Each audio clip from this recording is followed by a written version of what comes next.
Hey guys, I know I'm a little bit behind. That is my life story. But I'm here now. And yeah, I am super duper nervous and I don't know why. Well, I do know why. But hi guys. If you are new to my page, hashtag new, otherwise hashtag crew. Hi. Happy Thursday night, happy Friday Eve. Yeah, I've been putting this off, not on purpose. Hello, Mercedes, how are you? Hello, Beverly, how are you? Hi, Michelle. Hi, guys. It's been a long few days. Like, you can see it in my eyes that it's been a long few days. I'm gonna be honest, I haven't washed my face. I haven't brushed my hair, really. Yeah, in like the last 2 days. Yay, hi, Michelle. Hi, Ginger. Hi, Sarah. Hello, hello. Hi, Elizabeth. I'm so glad you guys are here. Hi, Kay. I haven't worked in the nursing home in a hot minute, and I worked there yesterday and today, and I worked like a little over 8.5 hours today, and like I am legit exhausted. I'm so tired. Holy cow. Working woman here. I'm just kidding. No, but I'm tired for real. So anyway, I'm not gonna lie. I was so tempted to say, we're gonna reschedule this, but I'm like, why? You want to reschedule it because it's the easy way out. And like, hi Tina. Yes, I am so ready for the weekend, Beverly. I am so ready for the weekend. But yeah, if you subscribe to my newsletter, if you're in my VIP, you know that I had planned on going live. I technically had said 8:30, but that was before I forgot. I forgot that I was hosting a book party tonight. So, side note, if you want the information on the book party, you can comment below hashtag books, and I can send it to you because it was tonight, but it's going until Sunday. So if you have to do any Christmas shopping, for any kiddos in your life or yourself, because there are adult books there too. Hi, Brenda. Hi, Jessica. Hi, Kyle. Hi, Deb. Then yeah, just comment below hashtag books and I can send it to you. I probably won't send it to you until tomorrow. I don't have to work tomorrow. Praise the Lord. Praise the good Lord above. Yes, yes. But I am taking the kids to their co-op for homeschool tomorrow, and I need to go to bed eventually. Anybody else need to go to bed? Sleep's overrated, right? Sleep is so overrated. How are you, Deb? Awesome. Hi, Angel. How are you?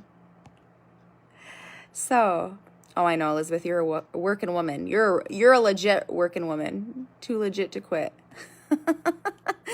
That is for sure. I feel like I forgot saying hi to somebody. Hi, Tammy. Maybe it was Tammy. Hi, Jill. No kidding, Angel. Like, I don't even know what that is. Like, I don't even know. Like, sleep. I'm good. Okay, so without further ado, I might as well just talk about it, right? So this is how I'm going to do this, and it's not because I'm trying to be stupid. Like, first and foremost, I am not doing this live for attention, by the way. This is not for attention. I have shared my story a little bit in the past. Feel free... Oh, I don't even want to say this. Feel free to share this. I'm sure you already have, but feel free to share it.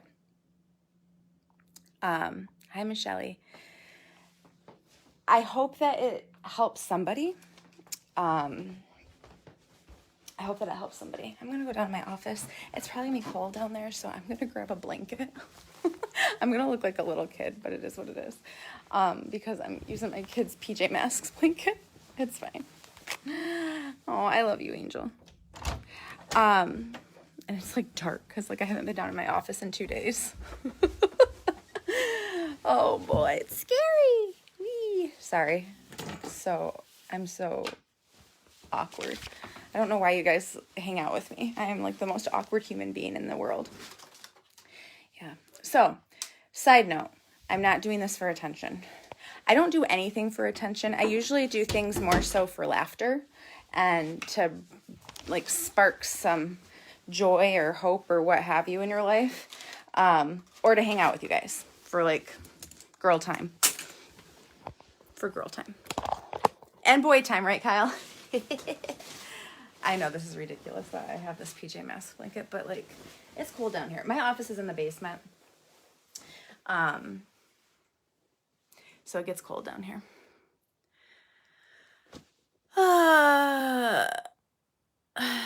You guys are so sweet.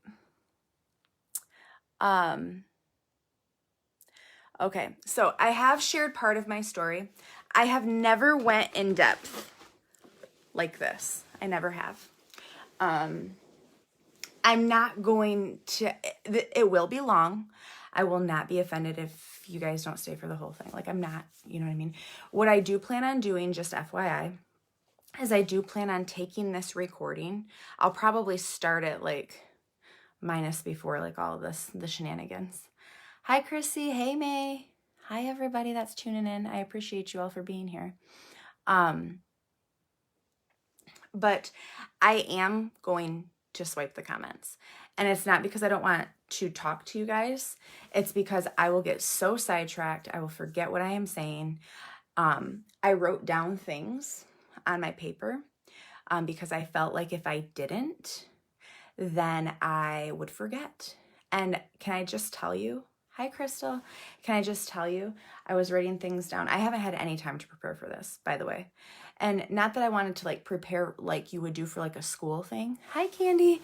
I didn't want to prepare like that, but like I wanted to feel not so scatterbrained. Hi, Tiffany. Thank you guys for being here. I wanted to not feel so scatterbrained. So I'm going to share part of that. But side note, I did put a link down here. That is my website. It is www.theangelaraylandmakeover.com. The reason why I put that there is because I know a lot of you like to follow me for like makeup, fun, hair, all of the things. I have like different affiliate links there. We're not going to talk about that tonight, but I'm just letting you know those are there. But the reason why I put it more than anything is that at the very bottom, like when you go to that link, the very bottom, if you scroll down, there's a spot where it says subscribe to my newsletter and you can put in your email. I want you to do that so you can subscribe. That will get you started on the October newsletters. If you do want newsletters from previous months, you can comment below #subscribe and I can send you the link to get like the previous newsletters, including this month's. Okay, so that's what that is. Hi, Mom. So I am a firm believer in talking about things and reflecting on things and like taking the time to do that, because you can find out a lot about yourself when you do that. You can find out a lot about why you might do the things that you do, say the things that you say, think the way that you think.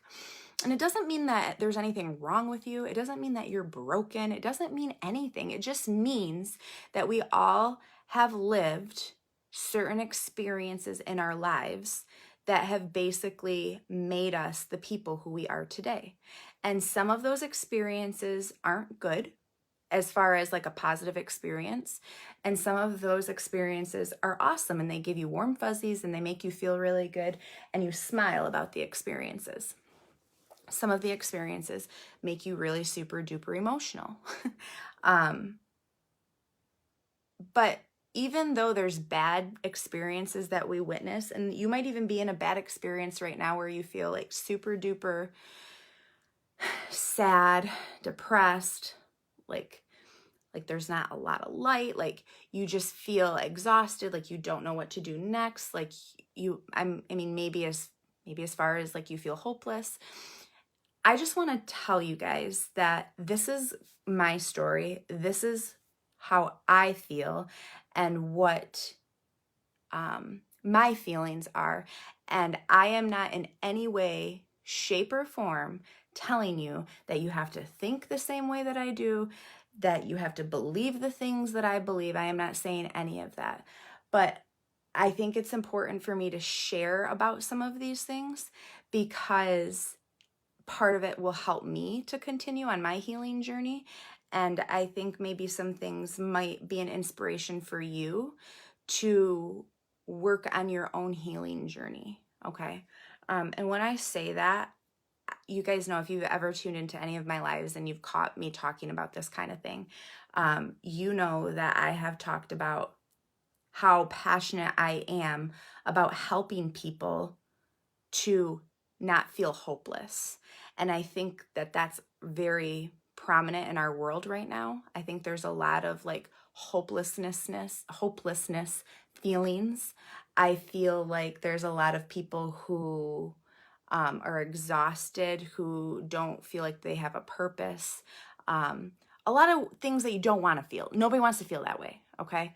And like I said, I'm basically just going to share tonight some things. I do believe that good can come out of bad. And I don't believe that everything happens for a reason. And when I say that, I know that some people might not agree with me, but I always felt weird when I even have said that before. Oh, everything happens for a reason. That is not comforting to somebody. And sometimes we just, like, if somebody's sharing like a sadness, like a sad time in their life, I'm going to throw an example out real quick. Somebody experiencing infertility, for example, they're trying to have a baby and they can't have a baby. Not that they can't, but they've done a lot of things in their power to try to, and they haven't gotten pregnant. Okay. If somebody's sharing that type of a story with you, you might feel like you have to say something. Like you might feel like you just have to, because maybe you feel awkward because you don't know what to say. Or maybe you feel bad, but you just don't have the words. I would just encourage you to not always feel like you have to say anything. Hi, Christy, how are you? Be kind in your words. Sometimes the best thing is just to listen. Sometimes the best thing is just to tell them that you'll pray for them or you'll keep them in your thoughts, whatever. But telling somebody that everything happens for a reason doesn't always comfort them. Sometimes it does the opposite, and sometimes it makes them feel worse or even angry, because I don't believe that all bad things happen on purpose. I believe, like I said, these are my feelings. Absolutely, Sue. That yes. My friend Sue just wrote something about a situation in her family, and no, it absolutely was not good. However, I do believe that we can find something meaningful in anything that has happened in our life, even if it's horrible, even if it's bad, even if it makes you hurt so much inside that you feel like your heart is being like pulled out of your body and ripped into 1,000 pieces. I believe that something meaningful can still come out of something like that. And I get really emotional because I see heartache all the time. I see it when I work in the healthcare field. I see it with stories that you guys have shared with me. I see it, and you see it. Like, our world needs healing. Our world needs, I believe our world needs Jesus. That's what I believe. But regardless, our world needs kindness and love and healing and comfort. And we need to come together, and we need to show love for one another. And we need to realize that even if we're hurting today, we are not the only person in the world. And you have to remember that other people are hurting too. And I'm not saying that your hurts don't matter. That is not what I'm saying. Hi, Haley. Thank you for tuning in. That is not what I am saying. What I am saying is, when you find yourself thinking about something that has happened in your past, it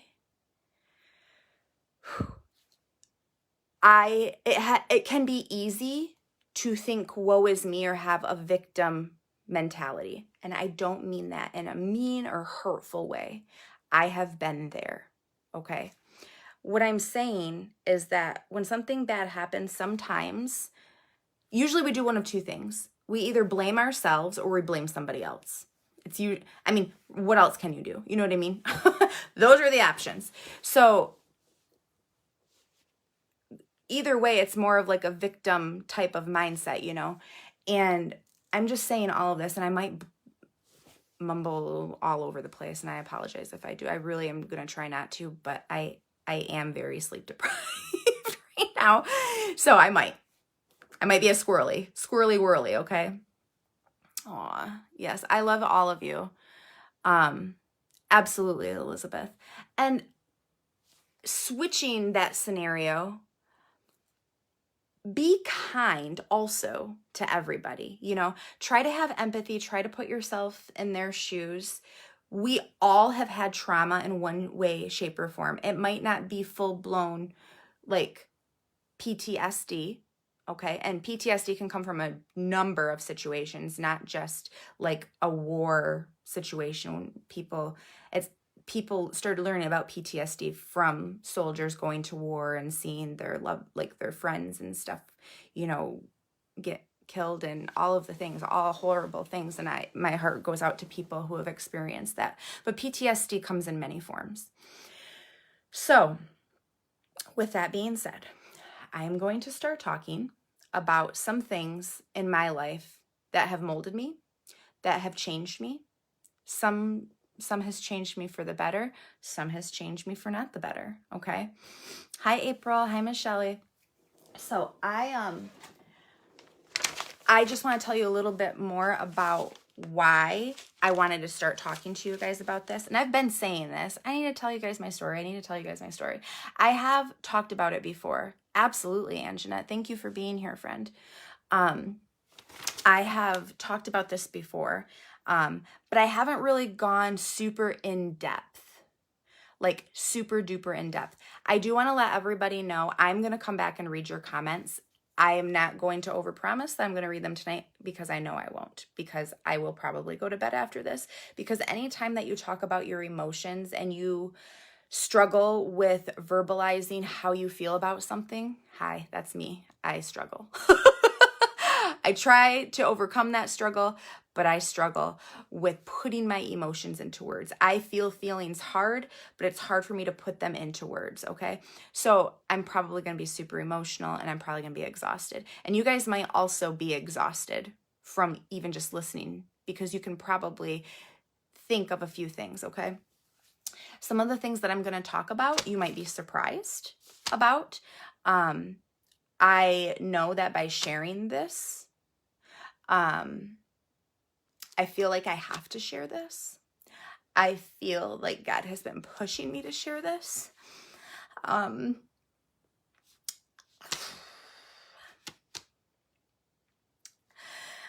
I've been fighting back, sharing it to its fullest, because I know that some people are going to say hurtful things, and not the people who truly care, but we all know how social media works. We all know that people sometimes try to be mean to other people. And some of the things that I'm going to talk about are things that you're not going to agree with morally. And I just pray that you know my heart. I pray that you know that the person who made the decisions that I'm going to tell you that were made is not the same person that I am today. But I'm also not going to hate that person, because I hated that person for a really long time. And it gave me a lot of sadness And it gave me a lot of grief. And it impacted my relationships to the point where people didn't deserve to be treated the way that I treated them. So I know that when somebody starts to speak about things that are a little controversial, a little, sometimes people even bring it into politics, I might get that. And I'm just going to tell you right now, if you're one of those people who's going to do that crap, because you know how I feel about bullies, okay?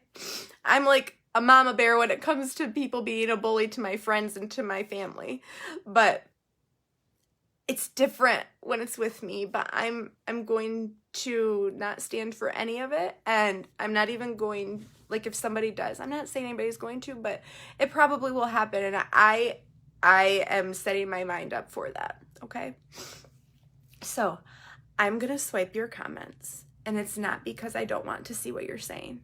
I will probably swipe them back, back and forth, but I'm going to just kind of start sharing about a couple of things. I'm going to give you a little bit more background about me, and stuff like that. So, okay, I'm going to swipe the comments. Okay, so I'm 36. I'll be 37 in January. A little bit about me. I'm the oldest. I have a brother. I love him. We're almost 7 years apart, almost. It's like 6.5 or something like that. So I was like an only child for a while. That's why I'm such a menace, because I was spoiled. No, but my parents absolutely provided everything for us. Like, we never went without anything. We were very blessed. I am from a small town. I've always loved people. I've always loved helping people. I've always, I'm like making up words. If I make up words, I'm sorry. I do that sometimes. If I do, I'm sorry. I am going to plug in my charger, though. I just realized that it's not charged. Just a second, guys. Sorry. I'm going to plug in my charger because my phone very well will die if I don't. So I grew up in a small town. I went to the same school all my life. I ended up graduating with approximately 121 kids in my class. When you grow up in a small town, everybody knows your business, okay? Some of the things I'm going to tell you are just factual. I'm not saying anything bad about any of the people in my life that have been in my life and who are still in my life. I'm just telling you my perspective on things. My mom and dad have always worked super hard. My dad has always done physical labor. Like, my dad is a very hard worker. Always done physical labor. So he was like out working the majority of his life, like long days. He used to work in the oil fields. From what I remember, I remember going on trips and stuff with my mom and him when my dad was working. Like, we would travel with him and stuff, but we'd go up north, we'd go to different places and stuff like that. But my mom raised me a lot. Like I said, my dad was there, but he was providing for our family. So I love both of my parents with my whole heart. My mom and I were really close for a long time when I was younger. When I got into my teenage years, that's when like kind of shit broke loose. I mean, obviously hormones are stupid, but I got real sassy. I got boy crazy. I got all sorts of things. And I've reflected a lot on my life on why I was so boy crazy. And I'm not saying that this is why, but I think it might be part of it. I always felt loved from my dad and my mom. I always felt loved from them. But physically, I didn't see my dad a lot. And my dad, and this is not my dad's story. I'm not going to share my dad's story because that's not fair to my dad. He doesn't that's not my story to tell. But my dad has also had a lot of physical trauma that has happened to him in his life, which has made him who he is today and why he feels certain things that he feels. But I do believe that part of the reason why I always sought out male companionship, like whether it was just friends, or male like boyfriend relationship, is because I wanted to feel like a physical presence with a male. And I also think that I felt like I needed to have love from a male, but I didn't do it in the right ways. It was always like a physical thing. So anyway, that's just like a little bit, like my family, like I said, I love my family. I love my parents. Let's see, I was pretty overweight when I was a kid. Like I don't remember being thin or healthy looking at all. I think I finally started to lose a little bit of weight when I was in 5th grade. I'm 5'3.25". I'm pretty sure I've been that height ever since I was in 5th grade. So I was like the tallest girl in 5th grade, and then here we are, the shortest person, like fun size. But I remember 2 different times specifically where I got teased for my weight and for not looking like other girls. I used to have super long hair, like super duper long hair. And I don't remember what grade it is. I'm sure my mom remembers all this because she probably has PTSD from it. But I think I was I don't know if it was 1st grade or 2nd grade. I think it was 1st grade. Like I said, my mom will remember this stuff. I don't know this stuff. But I'm pretty sure I took a pair of scissors and cut my ponytail off. And my hair was super duper short, like boy short, like New Kids on the Block boy short, okay?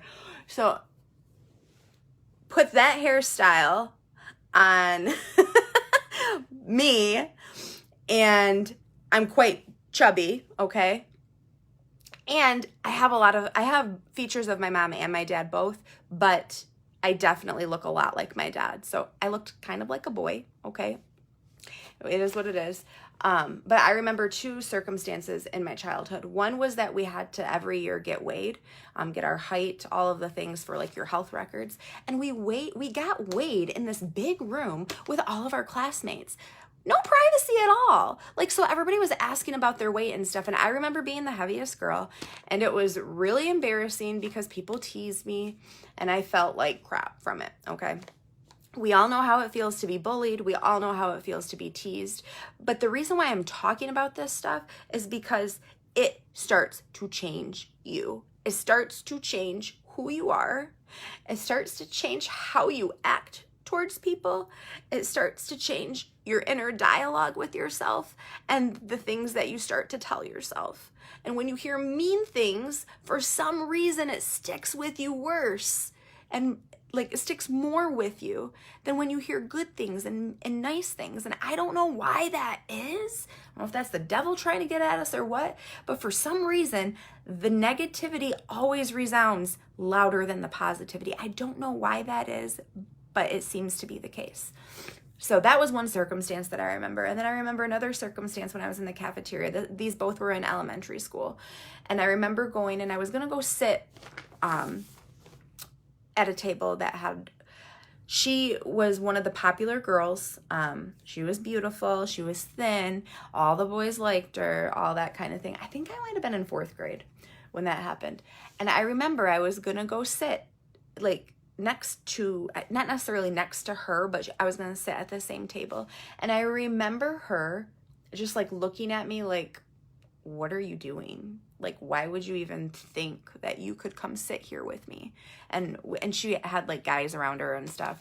Like I said, it's 4th grade, so it's not like it was like crazy, like boy girl thing, you know? But I mean, at that point you still kind of felt like guys had cooties and girls had cooties. But I remember those things, and it was because I felt so alone.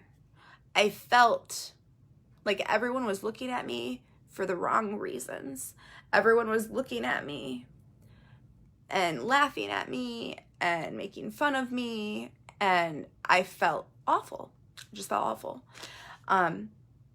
Side note, and I might have some like epiphanies as I'm talking to you guys that I'm like, oh wow, that's probably why. This is actually one of them. I think that's why I like to try to make people laugh and I joke around a lot. I think it's a coping mechanism, honestly. Because if I make people laugh, then they won't see the other stuff. The things that I might have gotten bullied for, or I did get bullied for when I was younger. And I think that's why that's my coping mechanism. I think I try to make people laugh for that reason, because I want to distract from any negative thing they could say about me, because everybody loves to laugh. Everybody loves to be happy. And I think that's maybe a reason why I do it. I don't know. Anyway, those were some things that happened in elementary that like I remember and obviously like hit me to a degree, because I was young and I don't remember anything, by the way. Like, most of the stuff I don't remember, but that stuff I remember. Okay. So, let's see. So 5th grade kind of started changing for me. I was so obsessed with what I was eating. I never had an eating disorder, and my heart goes out to anybody who has, but I was very obsessive about the foods I would eat. At that time, like in that like time frame era, whatever you want to call it, I was born in 85. So, I mean, at this time, I'm about 9 years old. I was uber focused on eating fat-free everything. It was so stupid. But that was like the fad. Fat-free, fat-free, fat-free. So, like, I was eating fat-free everything, like bad stuff for you, like fat-free Pringles, fat-free pudding, fat-free, you know what I mean? But it was all fat-free. So I got uber obsessed about eating fat-free stuff. And I did start losing some weight. I started getting a little thinner. I actually had my first boyfriend, which I don't even think that that's the thing, but I started having a boyfriend in 5th grade. Not like, I think it's funny, side note, I think it's funny when younger kids say that they're dating and it's like in 5th grade. I'm like you can't date in 5th grade. Anyway, I know I don't have teenagers and that age yet, but it just makes me laugh thinking about like how kids think, because it's funny. So I had a boyfriend in 5th grade, whatever 5th grade people do and stuff. Went into high school. We weren't in a relationship anymore, but we were friends still. Not crazy. It wasn't like a psycho relationship. Like, I mean, praise God, because I was 10. I also started my period when I was 10. That was something else I got teased about, because I'm pretty sure I was one of the only girls who started their period that early. Also, I developed early. Like I said, I was the tallest one, so on and so forth. And I was still kind of awkward looking, but like my hair was probably closer to like this length at that point. And I started like feeling a little bit better about me a little. Okay, because I wasn't as chunky, I wasn't as overweight, I wasn't getting made fun of as much. Okay, so middle school, I don't really remember having a boyfriend. I don't think I did.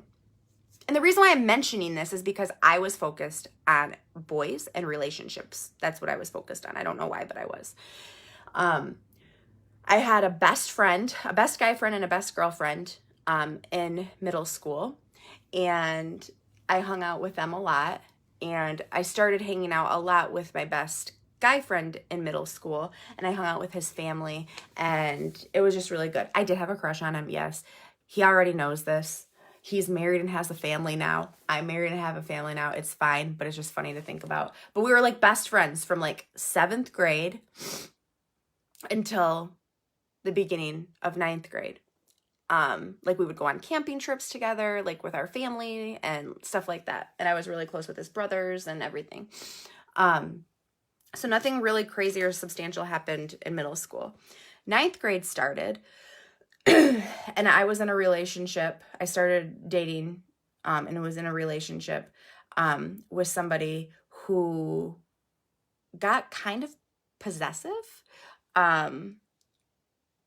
I was no longer really friends with my best friend from school, because he was a guy, and my boyfriend was super jealous of him, which I thought was kind of stupid, but at the same time, like, you don't know about this stuff. And side note, I think this is why I'm so focused on like the Gabby Petito stuff and the Brian Laundrie stuff, because of that emotional and, I mean, not for me, not physical, but that emotional and physical abuse piece. I think that's why I'm so intrigued, not in like a bad way, but like I want closure, if that makes sense. Because I know how it feels to be in a relationship, and I know probably all of you feel this way. I know how it feels to be in a relationship where it's not healthy, okay? And unfortunately, all of my relationships have been that way except me and Dan. And my 5th grade one, okay? At least I started off okay and I ended awesome, but in the middle, it all went to shit, okay? That's what happened. So I was in this relationship for a while. It got really weird. He was possessive, like I said. I mean, there's not really too much more I need to say about that. We ended up breaking up. I don't even remember why, but we did. We ended up breaking up in, let's see. I had to write this stuff down because I didn't remember. And I think part of it is because it was a while ago, but I think part of it is that as a coping mechanism for stress and for negative things that happen in our life, we push it down. We push it down. We black it out. We're like, nope. If I don't think about it, out of sight, out of mind, it won't impact me. But when we stuff stuff down and we never address it or try to think about like the things or what could have created who we are now, even though that was years ago, like 20 years ago, that was me. Why should that matter? But that's the thing, is that it does. It does matter. That stuff gave me ideas on how life is. And a lot of it was not right. A lot of it was not correct. And I know that things have happened to you in your life, that you had situations that happened that you thought that that was a reality, and it really wasn't. Like, it was your reality at that time, but it wasn't a healthy reality. And I'm sure that you guys can understand what I'm saying. I'm going to swipe real quick. Okay. Thank you guys for being here, by the way. I'm just telling you, I appreciate you all. Okay. I swiped back because I'm starting to read the comments. I'm like, nope, don't do that. Just stay focused. I'm going to read them though, because your stories matter to me. That's like one of my favorite parts about being online and going live and interacting with all of you, is because I love hearing about you. I love learning about you, because you can learn about life if you listen to how other people have lived it. You can learn about these things. And I am very intrigued by what makes people tick. And so like, I ask the question why a lot. Like I don't know. I do think I want to be a counselor. I don't know. Like there's been a lot of things, and I'll talk more about it, but like, I do think I want to help people sort out their situations, because I know how powerful that can be when you have hope and when you feel like you're being guided in a positive way, if that makes sense. So, okay, let's bump back to this. So I'm pretty certain that I broke up. I don't know who broke up with me. I don't remember. I have no clue. But we broke up, I think, in 10th grade. So 10th grade was kind of like a reconciling. I was like, okay, like I'm going to like start trying to talk to people, because I really didn't have any friends other than this guy and his friends. Like, it was really weird. But that's kind of like what manipulative people do, you know? So anyway, at that point, my friend, rewind to my best guy friend in middle school and up until 9th grade, he had started dating a girl. And she never was really kind to me. Sometimes she was, but I would say maybe 2% of the time she was kind to me, and rest of the time she thought that I was the spawn of Satan. I'm not really sure what her deal was with me. But she was dating said friend, okay? And we weren't really friends at that point. And it was almost like the reverse situation. Not as bad, but it was almost like the reverse situation where he didn't talk to me anymore, even after I broke up with my ex, because he was dating her. and she didn't want him hanging out with me. That is the vibe that I got from it. Okay. Anyway, they ended up breaking up. I don't remember exactly. I think it was junior year. So our senior year, we both were single, my friend and I. Spoiler alert, we never dated. We never dated. I think we kissed once, and we kind of talked about stuff, and then we both went to college, and it wasn't anything. And we're still friends. And he has the cutest little family in the world, and like I said, I have an amazing family too. But spoiler alert, nothing happened. But we became friends again, like we kind of reconnected and stuff our senior year. So I have talked about this before. I don't think I really need to get in depth on this right now. I can probably share this story with you another time. But basically my senior year should have been like my best year in the world. And a lot of great things happened to me that year. A lot of accomplishments, a lot of things that people from looking from the outside, looking in, would think that, man, that girl has everything. That girl is like, she's got it all. Her life is easy. Like, I wish I had her life. Like, that is probably how some people looked at it. Okay. I got along with every single person in the world in high school, except like a handful of popular girls. Everybody else, I got along with everybody. I didn't have any issues with hanging out with anybody. Now, I also rewind to like some other things that were happening outside of school, okay? Because these were big deal things. These were big deal things. This is something I blacked out. Isn't that crazy? It's because it was bad. It was a bad situation. So I started talking to this guy. I don't even remember. I think it was my junior year going into my senior year, okay? So I had started talking to this guy. I don't know if we were considered boyfriend and girlfriend. He was very manipulative too, but he was Christian. He was a Christian manipulator. So, and sometimes those are the worst kind, okay? I'm just letting you know. I'm Catholic.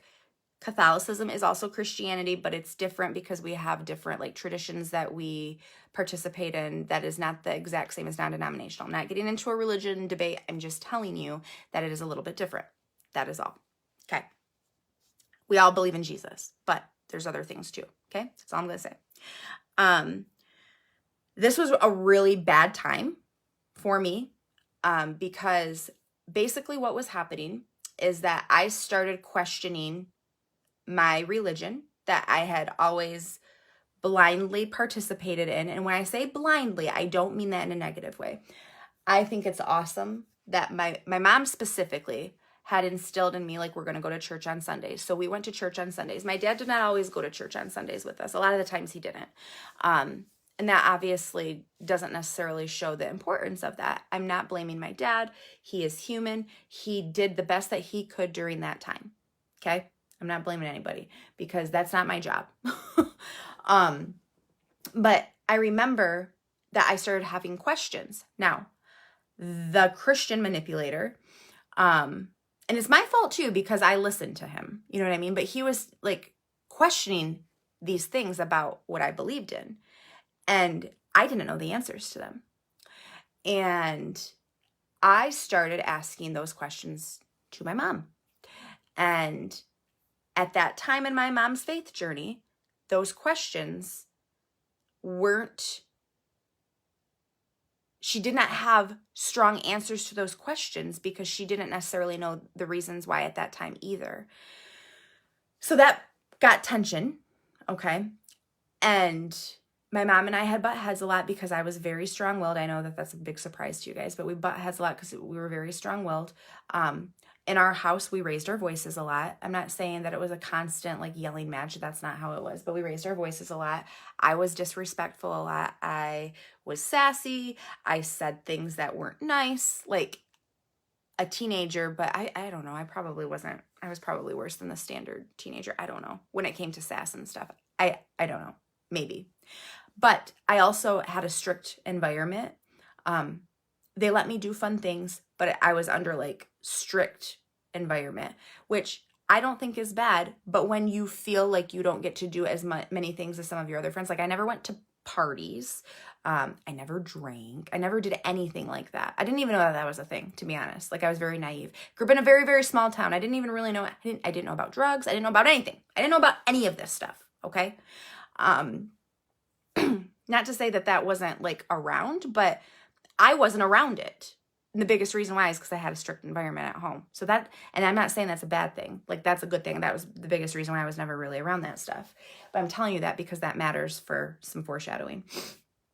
So anyway, we got in this big thing. I'm not going to go super in depth on it, but I ended up leaving my house because I was so angry at my mom and she was mad at me. And at that time, she didn't understand why I wanted to learn more. And she felt like I only wanted to learn more because of this guy, which was part of it.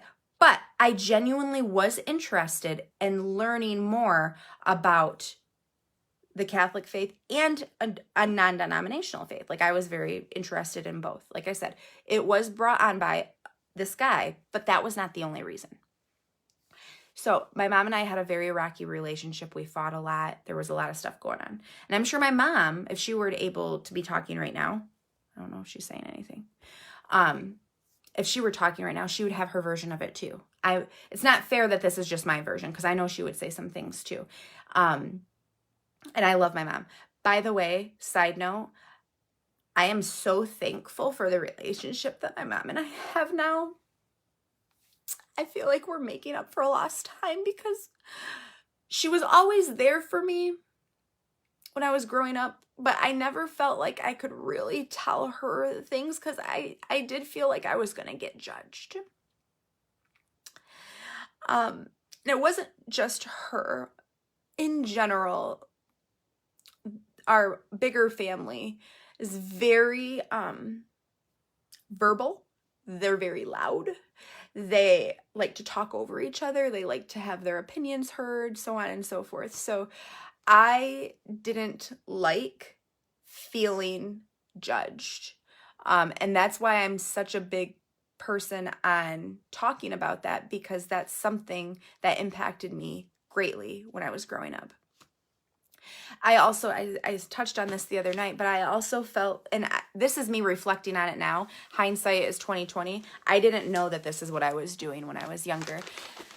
But I also felt the need to achieve, to accomplish, because I felt like if I did those things, then I would be loved more, that my mom would love me more, that my dad would love me more, that people that I looked up to, teachers, so on and so forth, I would get their approval more. So I very much was a people pleaser a lot.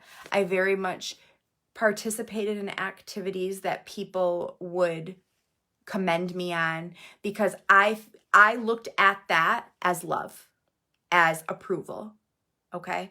And anytime somebody that I care about doesn't approve of something that I did, even to this day, Dan and I, when we have conversations and stuff, and I feel like, and sometimes like I put it on myself and it's not even that. Like I will cry. Like I will start crying because I think he's mad about something. He's like, just because I don't think the same way about that you do about something doesn't mean like I think you're wrong. It's just I think this way, you think that way. And it took me a long time, and it's still something hard for me now, because I've always done that. I've always done that. And when you've done that for 34 years of your life, I'm 36, but I don't think it's been all 36 years I've done that. It's a learned behavior. It's hard. You can't break it in 2 days.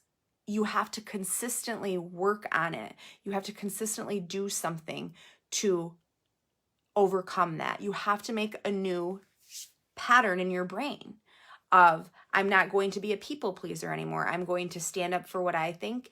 I'm not going to overcommit myself. I'm not going to be a yes person. I'm going to say no sometimes. And I know a lot of us do that. Okay, so my mom and I had a big fight. My dad too. I left the house. I ended up staying with an aunt and uncle that summer. Not the whole summer, but part of the summer.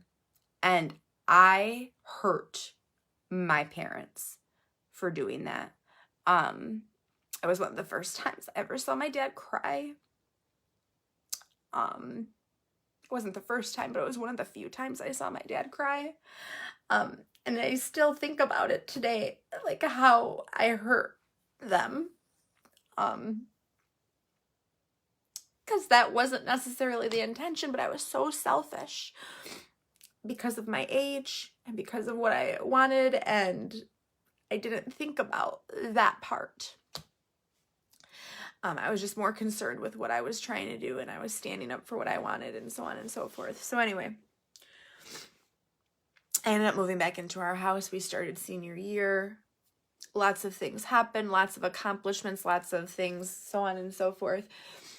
And those were great. And I really loved my senior year. But at the same time, it was like hell, because there was one particular girl and her friend who, for whatever reason, wanted to make my life hell.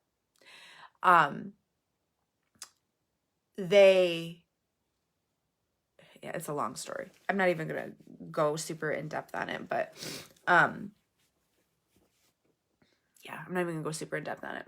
Long story short, yes, I'm just going to tell you surface level. Okay. And I've told some of you guys this before. This is how, like, you know how, like, movies are, like, prom queen, homecoming queen, da da da da. Like, it's always, like, pushed out there on movies and stuff. So girls are like, oh, a crown, I'm a queen, la la la la. Okay. So my school, this is not bragging, I'm just telling you, okay? My school had a homecoming queen during my school year, had a homecoming queen, had a prom queen, and then we have a hometown festival called the Maple Syrup Festival. We had a festival, Maple Syrup Queen, okay? 3. I was blessed enough to be the homecoming queen with one of my friends. He played football. His name was Adam. I had saw one particular girl say things, and she thought she was going to win. I honestly thought she was going to win, to be honest. But I knew everybody in all of the grades, and I hung out with everybody, and I was really nice to everybody. Not to say that she was or wasn't. She was nice to people too, but not everybody. So that happened. Okay. Fast forward to the next time, which was Maple Syrup. That was an actual, like, small town pageant, okay? There were judges, whatever. I ended up being the Maple Syrup Queen that year. Okay, whatever. It was a judged thing, okay?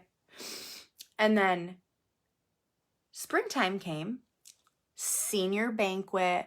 We had, like, this thing that was called giftatories. We also had mock elections. We had all of the things, all the fun things. I mean, I don't know if every school did that, but we had, like, mock elections where we would vote on, like, best dress, most likely to succeed, worst driver, that kind of thing.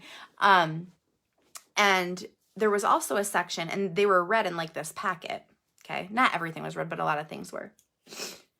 There was also a giftatories section where you could write something that you wanted to give to somebody, okay? So, like, I, Angela, want to give my best friend, Carly, the best boyfriend in the world for her life. You know, just silly things like that. Or I want to give you, like, love and happiness for the rest of your life, like that sort of thing. Like, nice things. Okay. Well, one particular girl who didn't like me wanted to give this other girl the homecoming crown because that was who she thought deserved it. Whatever, who cares? But in my opinion, they ruined that for themselves because everybody was like, why are you being a bitch? Like, pardon my language, but that's what it was. Why are you being a bitch? Like, because that's, and I was, like, crying because I was super emotional because I was like, why do you hate me? Like, I've never done anything wrong to you. Like, I don't know why, yada, yada, yada. Okay.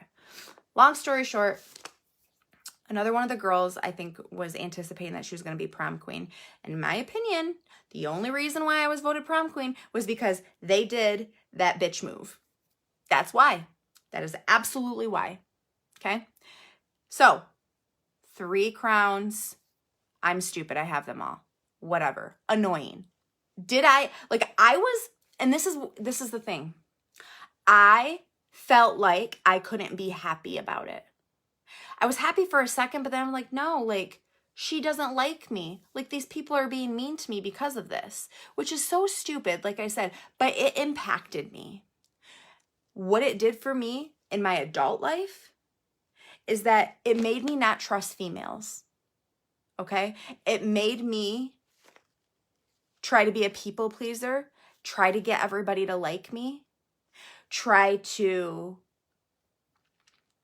push myself down. Like, if I ever felt like I was standing out, like I felt like I had to like bring myself down, like back, I didn't want to be too bright. I didn't want to be too like obvious. I needed to fly under the radar a little bit type of thing. And that particular girl who gave the other girl the crown, I'm trying not to use names because I'm not trying to be catty like that. I mean, if you went to my school and you're watching this, you know what happened. It is what it is. If you graduated with me and stuff, you know what happened. But like I said, I have no reason to wish ill will or anything like that. These are just facts and situations that happened in my life and how they impacted me, okay? That is what happened. So I remember getting a letter from the girl who gave the other girl the homecoming crown and the giftatory. It was just like a written thing. She didn't really like give a crown to somebody. She wrote me a letter, and the gist of it was that I ruined all of the senior girls' senior year because I didn't give anybody else an opportunity to have a crown and be happy. That was basically the gist of it. I'm not saying that those were the same words. And do you know how I responded to that? I cried. I went home and cried my eyes out and my heart out. And I was telling my mom that everyone was being mean and nobody, and why? Why do we do this to ourselves? Why do we let people bully us into thinking something not even accurate? It was insane. Like, when I look back on it, I'm like, that's stupid. Like, that's stupid that I felt like that. But hindsight is 2020. I'm a different person now than when I was then. And like I said, that completely impacted me. I always have had more guy friends than girlfriends. I've had both, but I've always had more guy friends than girlfriends because I've always, in the subconscious part of my brain, not trusted females because I always felt like they would be friendly to me, but then there was like ulterior reasons. And I had other situations that happened in my life up until that point. Well, not up until that point. After that point, situations happened in my life where I also continued not to trust females. To be honest, I didn't start having relationships where I trusted females until probably in 2017. It's a long time. Like, I secluded myself. Like, Dan even came to me one time. He's like, honey, I'm a little concerned because I don't really feel like you have friends. And I know that sounds bad. This was before I started doing anything on social media because I didn't do anything on social media. Before I started because I started with Unique. That was really kind of what kicked off being on social media. Before I started with Unique, I didn't do a dang thing on social media. I thought Facebook was stupid. I didn't want anything to do with it. I didn't want to put my family stuff out there. I didn't want to be there because what it reminded me of was of high school and clickiness and that stuff. And I went to college. I had fun in college. I didn't really notice like the clickiness in college. Like, there was a little bit of it here and there, but like nothing like high school. I still went to a small town college. I went to Saginaw Valley in Michigan and stuff like that. And yeah. Anyway, high school was not as fun for me as what it could have been, but it still had good times. But my brain thinks back to the negative stuff. It's crazy, but that's what happens. That's what our brain defaults to.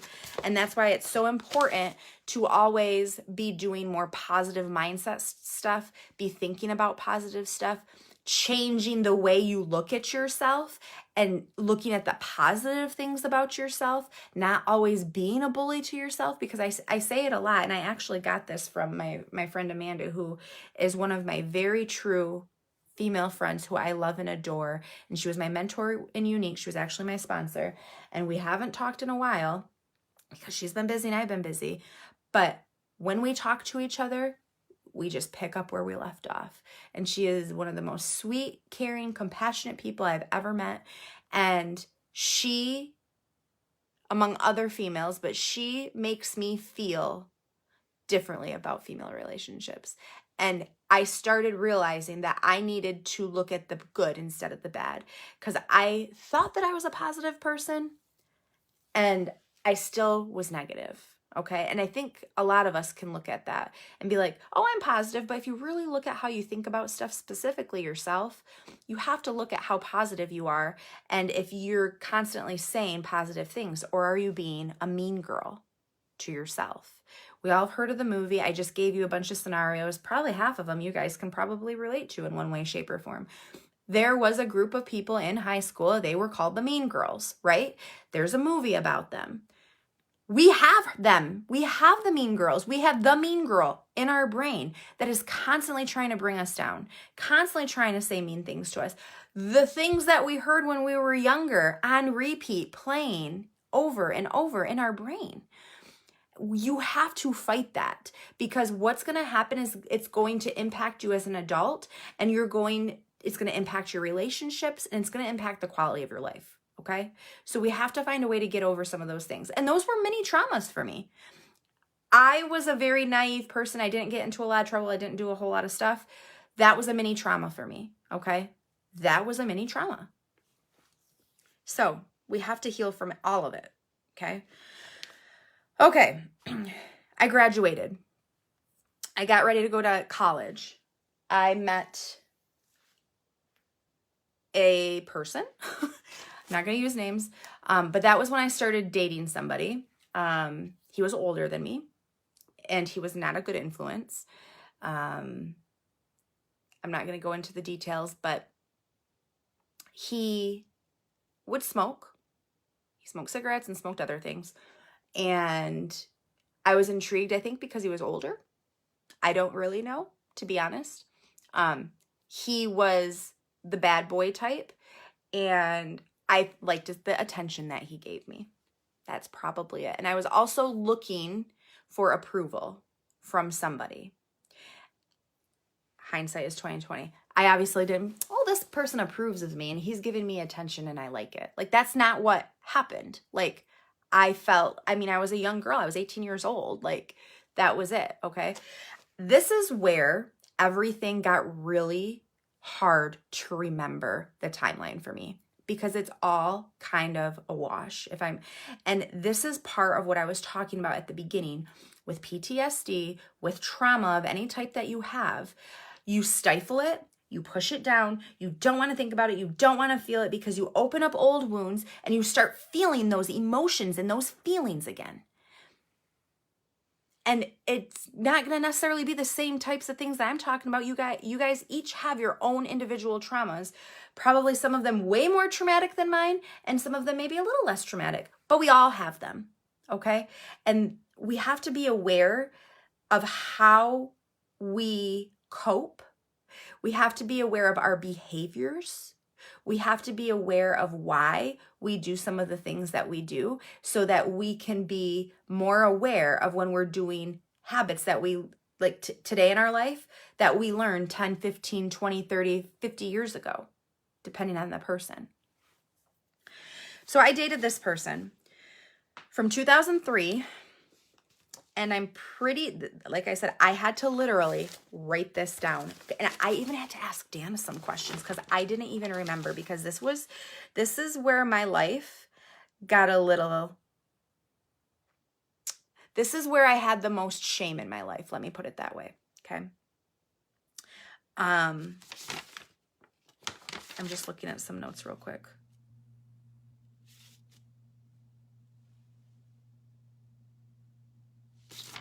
Okay.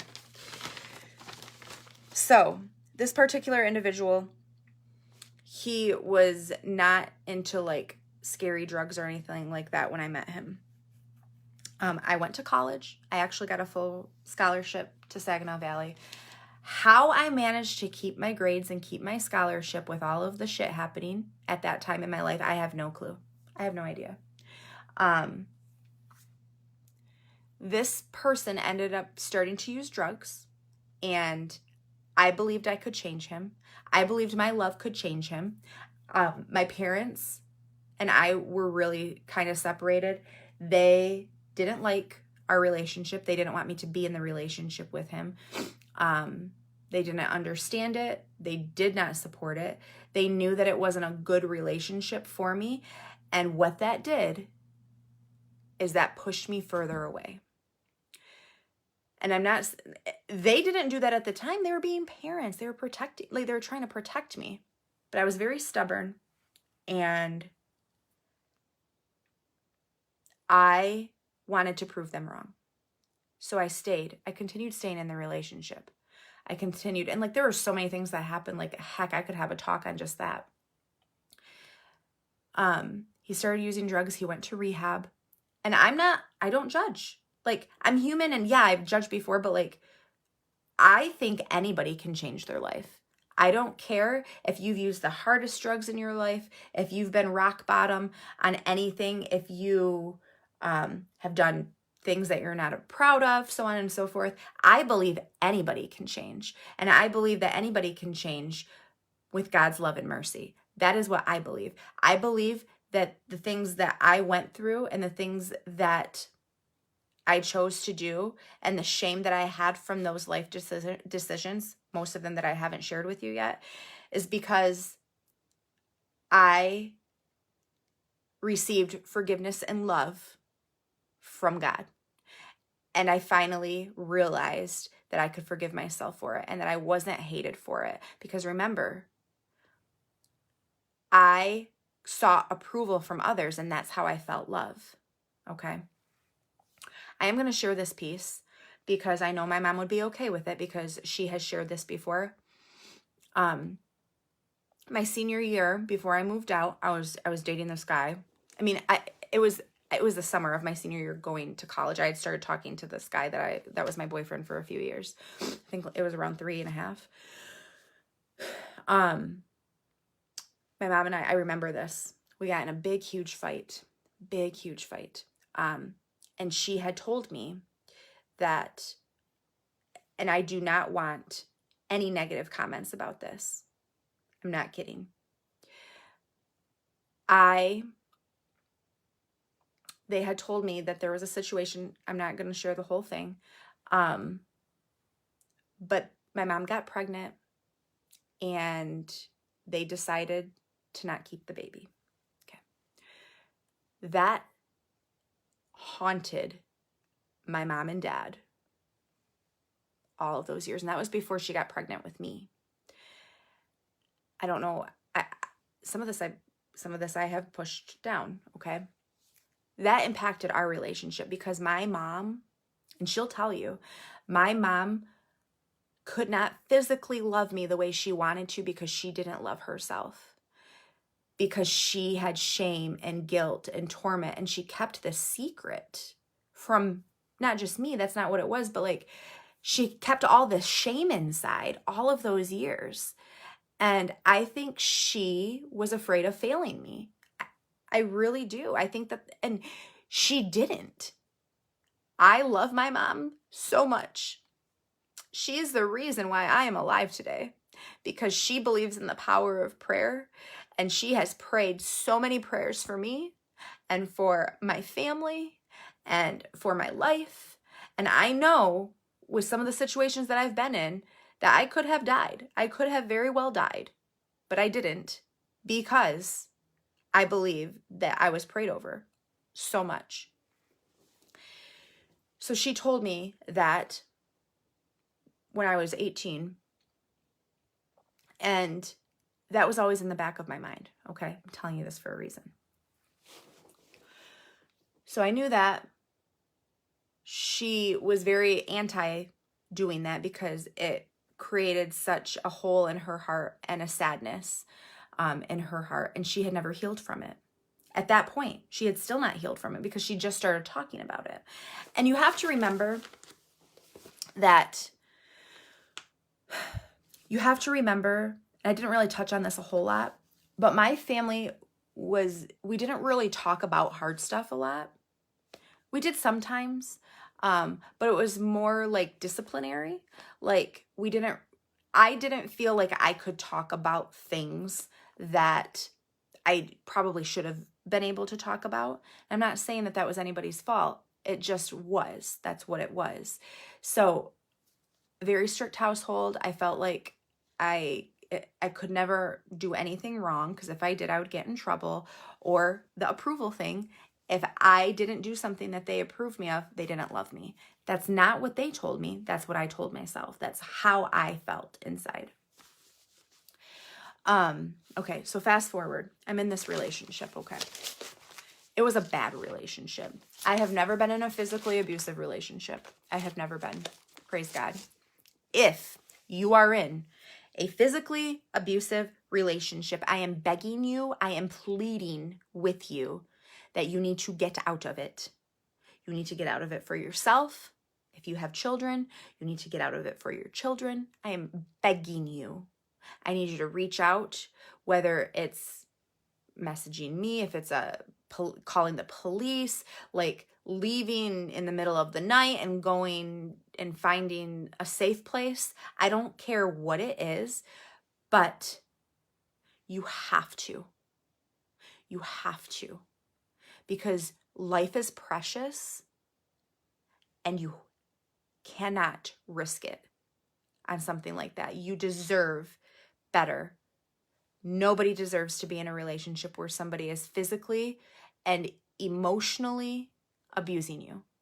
Nobody, female or male. It is not okay to have a manipulative partner, to see things like, I mean, a lot of it was in the news with, like I said, the Gabby Petito and Brian Laundrie, but so many people are in situations like that.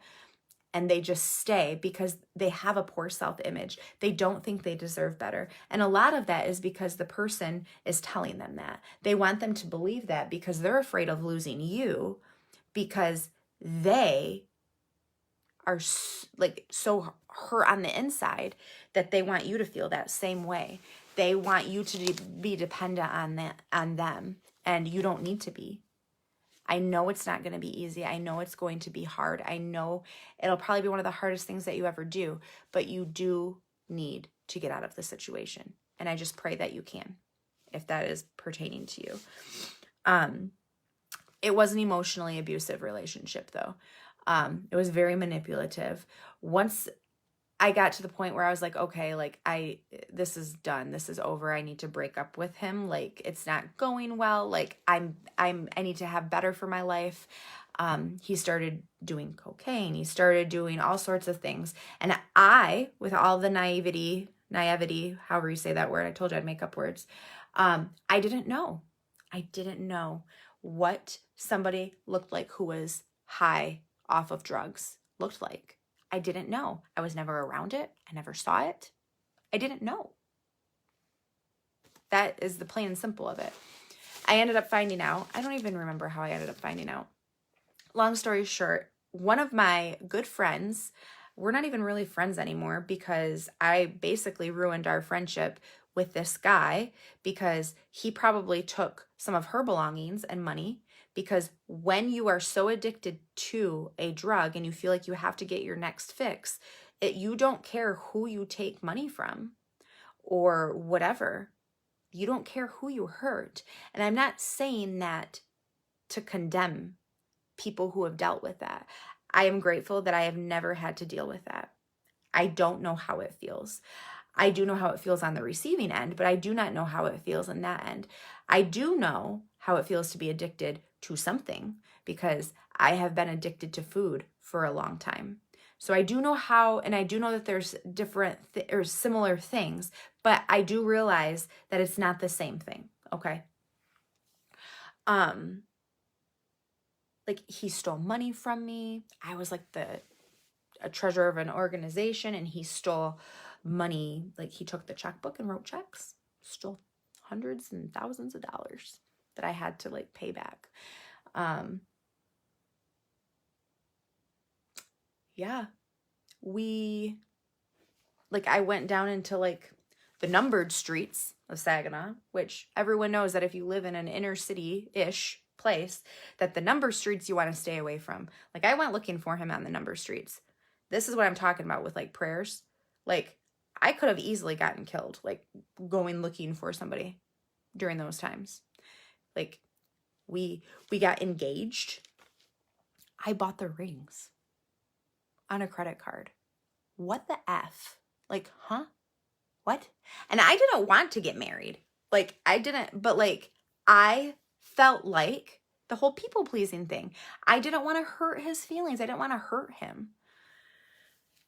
His mom ended up dying. It was sudden. She had a heart attack.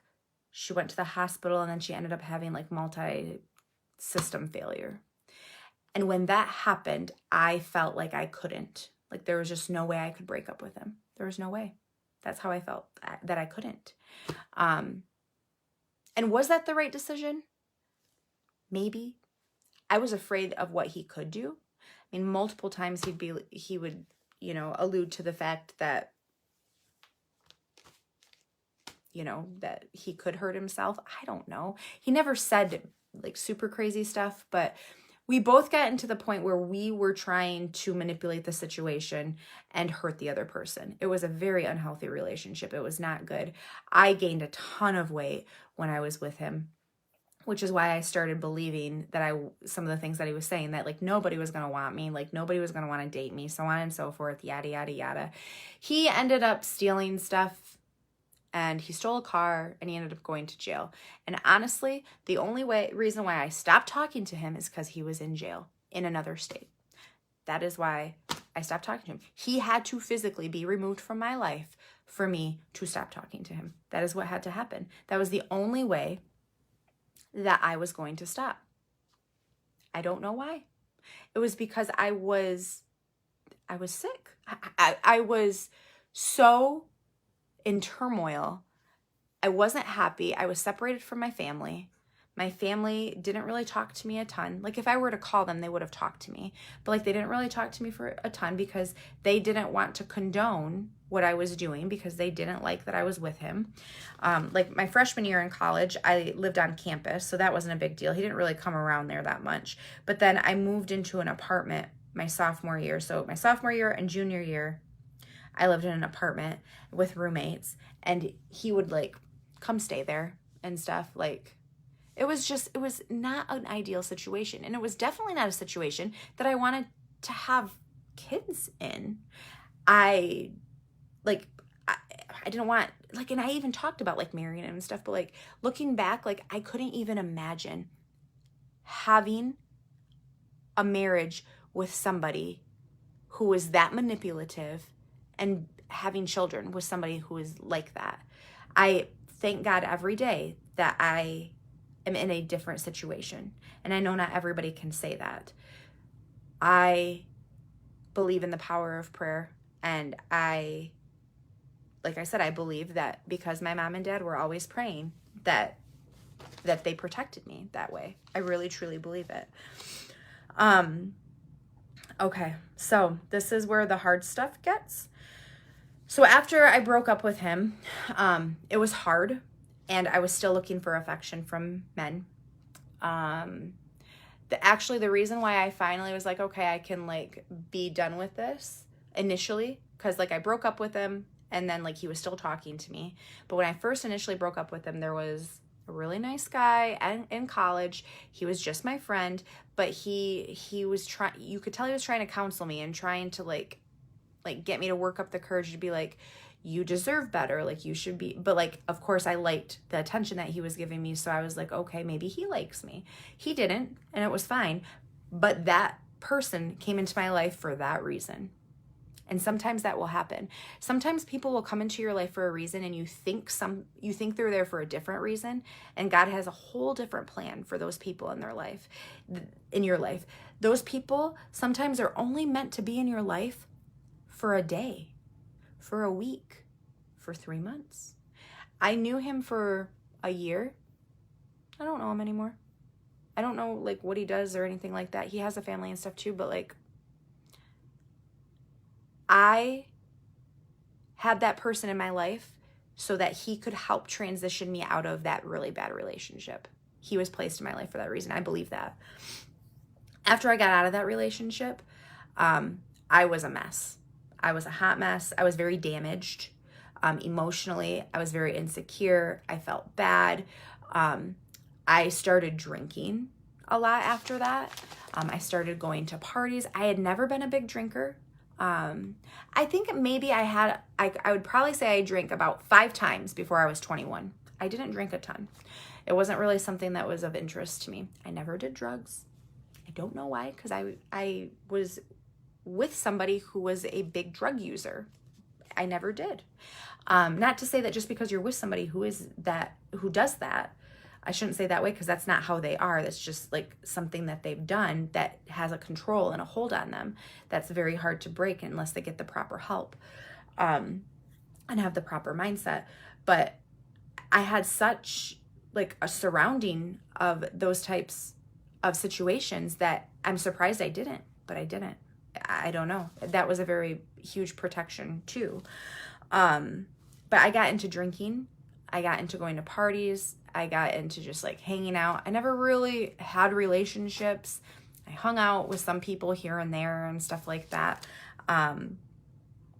But I just really was kind of numbing my pain. I was numbing my pain from my relationship. I was trying not to think about how I felt about myself, because I still was putting myself and my value on what other people thought of me. And it destroyed me. It absolutely 1,000,000% destroyed me. So I started talking to this person from work where I was working at the time. And a lot of this is hazy because I have chosen to block it out from my life. It's my coping mechanism. Did I purposely do that? No. But it hurt too much when I would start thinking about the details, so I stopped thinking about the details.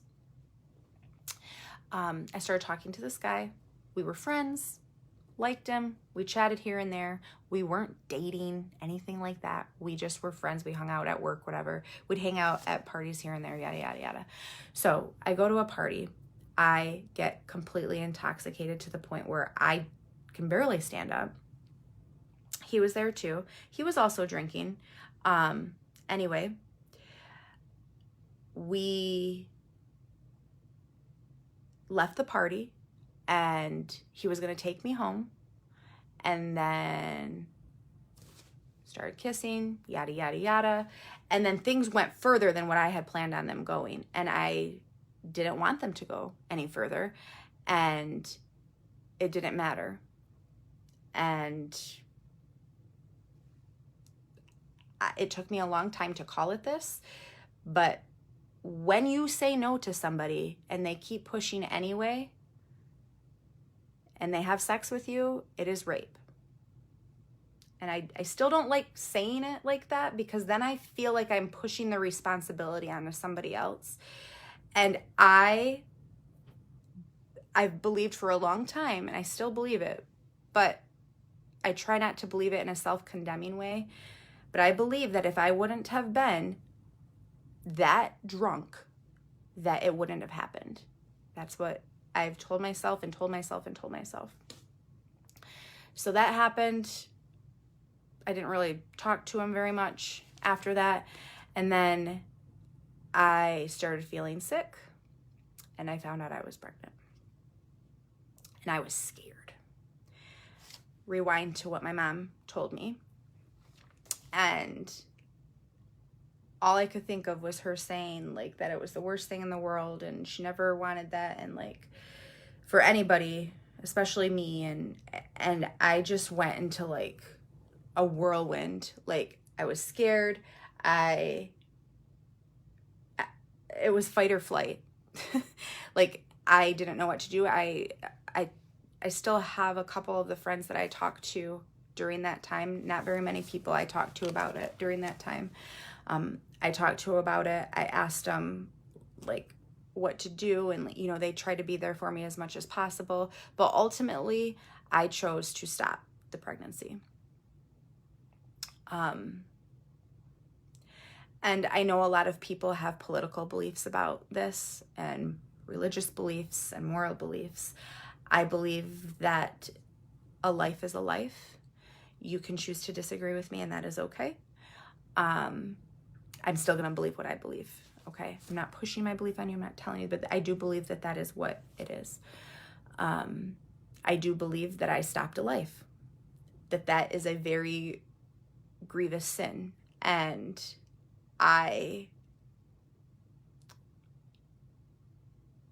that was when I completely hit rock bottom in my life. I remember going to the clinic, and I remember that I had to sign a bunch of paperwork. I remember that I was scared. I remember that I didn't want to look at the papers. I just signed stuff. Like, they said that I could watch like a video, but like they don't really give you like literature or anything like that, to the point where it would, especially if you don't want to see it. And I didn't want to see it. I didn't want to accept that that was what I was doing.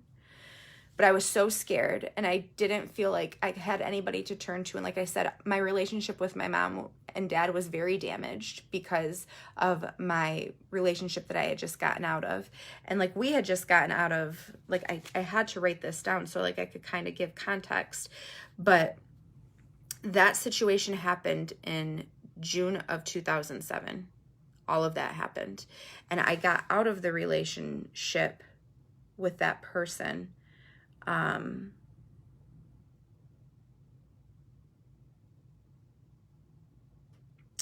I think the winter of 2006. Like we stopped talking. And his mom passed away like 6 or 9 months before that. So this was like June 2007. And after that happened, I like kind of became a recluse. It was the summertime. I don't know if I had classes or not. I did not have a relationship with God at that point. I never ever stopped believing in God. Like I never completely was like done with it, but I had, because of all of that happening and all of that darkness and sadness and heartache on me and within me, I was so separated from God that I didn't have any light in my life. And I was in turmoil. I didn't realize everything at the time, but like I was grieving the baby. I was grieving who I had been before that.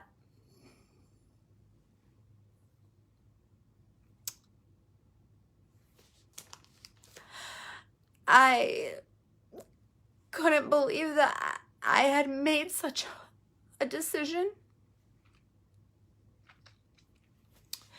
And I've talked about this before, but when I would look in the mirror, like when I was getting ready for work and stuff like that, like I like looked through me.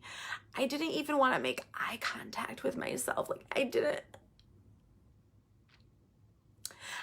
think I deserved happiness. I didn't think, like, it was just a whirlwind. Like it was just like a spiral of negativity that I was feeling about everything. And I ended up swearing guys off, which, remember, was basically like my focus ever since 5th grade. Like so long. Trying to get approval from a male and having like an intimate relationship with a male. So I stopped drinking. I did not drink, guys. Like I've drank here and there, but like I would not touch alcohol at all. I was like so frightened and terrified because I associated the alcohol with me making bad choices, which I'm not saying that that's a bad thing to think that way, but at the same time, you can still consume alcohol responsibly and not make bad choices. But I was so traumatized from that like I like swore off alcohol. I didn't want anything to do with it. Not that that was bad, but that was where I was at with it. So I never drank anymore after that. I ended up meeting Dan. And at that point, I had been very needy in relationships. I had been, like, before I met Dan, I was very needy in relationships. I was very clingy. I was very, for the lack of a better word, annoying. You know what I mean? Like that, like crazy girlfriend, like, not that I was crazy, but sometimes I was, especially my last relationship before that, because like we both fed off of each other's crazy. Like it was bad. Like it spiraled and like escalated, and it just wasn't good. So I started praying, and I started praying more, and I didn't feel worthy to pray. Like I didn't feel like God heard my prayers because I had separated myself so much from him.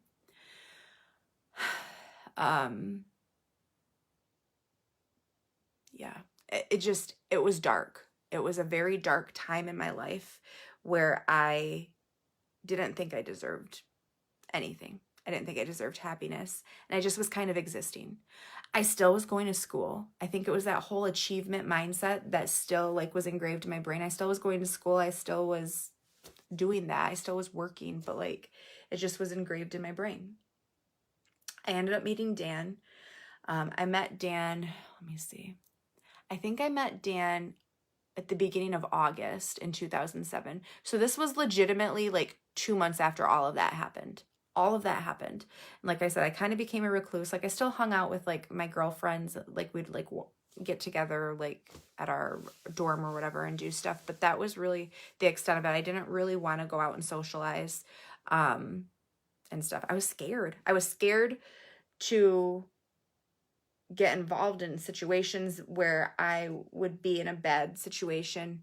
I was afraid that because I've always been really nice to people, like even people that sometimes people will talk down to, and sometimes when I would do that, people thought I was like being nice to them because I liked them. I don't know if that even makes any sense, but that wasn't the case. So then like I'd have people like try to like flirt with me and stuff. I'm like, I don't want that. Like, you know what I mean? So like I just felt like I didn't want to discuss anything with anybody. Like I just was like, okay, whatever. So I ended up reading a book. It was called The Rules, and it basically was like how to act in a relationship and how to act in a way that you don't turn off the other person type of thing. And I basically was doing like, it was basically like, don't do these things in a relationship. And I was doing all of them. Okay. So I was like, okay, I'm not even going to worry about a relationship anymore. I'm just going to do me. I'm going to work on me. I was still ashamed and stuff of everything. I still was very tearful. I still cried a lot. I still focused on it. I still felt bad, but I still at least still had a connection with God. I still talked to him. I still asked for forgiveness. I still said sorry, those types of things. Anyway, I met Dan. We always talked in like our friend circle and stuff like that. Met him in August.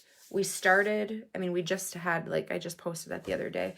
We became boyfriend and girlfriend November 2nd of 2007. And we were talking up until that point, usually with friends. And it was like I stopped looking, and then Dan came into the picture. It was crazy because I was always looking for a relationship. And I'm going to do a side note here real quick. If I could go back in time and tell my younger self, like sometimes people say, like, what would you tell your younger self? If I could go back and tell my younger self, if I could speak to all of the young females, males too, but especially females, if I could speak to all of the young females right now and tell you one thing that you need to know now to save you as much heartache as possible. Is heartache going to happen? Absolutely. Life is going to have heartache. It's going to have struggle. It's going to have all of those things. But if I could tell you one thing, it would be that your worth is not based on what somebody else thinks about you. You do not need to be in a relationship to be worth something. You do not need to have a boyfriend or a girlfriend. You do not need to seek approval from others. You need to be more focused on who you are as a person. You need to be more focused on whose you are, children of God. You need to learn who you are, your talents, your treasures, what makes you unique. And you need to embrace that because God made each and every one of us special in our own way. And you need to figure out that. And you need to learn to love you for who you are. And you need to approve of you before anybody else does. Nobody else matters when it comes to that. You do not want to define your worth by being in a relationship with somebody and by trying to get approval from somebody. And sometimes we do that because we didn't have a good relationship with our dad. Sometimes our dad might not have even been in the picture. Sometimes we might have been in a situation where your mom and dad fought, or it was a physical abuse situation, or what have you. There's like a multitude of different things that could have happened, but that caused you to think that that was reality, and that made you think that that was like how a relationship was. You didn't necessarily know, depending on how old you were, if that was good or bad or whatever. Like, you saw hurt, you saw pain, but inside you came up with something. You thought a certain way about it based on what you saw or what you experienced. Or maybe you got sexually abused. Maybe I would never wish any of these things on people, but they have happened to people. And all of that gives you a basis for thinking something. And that doesn't mean that the way you think about that is right. Okay? And I'm not saying that you're messed up because of it, but you think a certain way because of the experiences that you've had. And like I said, that carries over into your life and how you treat experiences now, whether that's good for you or not good for you. So I met Dan. And it started to, like, I was like, I could see myself with this person. Like, after a couple months of us dating, like, he was the least toxic person I had ever dated in my life. He was not into a lot of bad stuff. He was going to school. He liked to hang out with friends.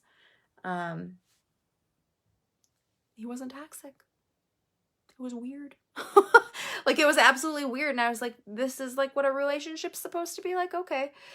But I also was different. I also had told myself that I wasn't going to focus so much on the other person. I was going to focus on me. Okay. When it began to be the point where I was like, I got to tell him what happened because he's going to not want to be with me. And I can't go into a relationship anymore lying to him. That's how I felt. I felt like he was going to want to break up with me. I felt like he was going to want to, like, disown me, not have anything to do with me. See you later. I was terrified. I was like shaking. I was crying because I had like said I needed to tell him, this is the night I need to tell him. He had invited me to come over to his dorm and stuff like that. Like, we were going to watch a movie or whatever. And I went over there and he was just there. It was just him and I came over. Like, his roommates weren't over there at the time. And I told him, I got to tell you something. And I told him, I told him that I made a really bad choice in my life. And I did that. And that I wasn't proud of it. And I was very broken from it, and I was very hurt, and I was very ashamed, and I regretted it. And you could just tell that I was like in despair from it. And I thought for sure, like, he was gonna be like, yeah, you know, I didn't know exactly how it was gonna happen, but I thought for sure in my mind that he was going to not approve of me and move on. So I was waiting for that. And I have shared this part a few times, and all he did was he brought me in close and he hugged me and he just held me. And I remember him telling me that he loved me, and that just because I made a bad choice doesn't make me a bad person.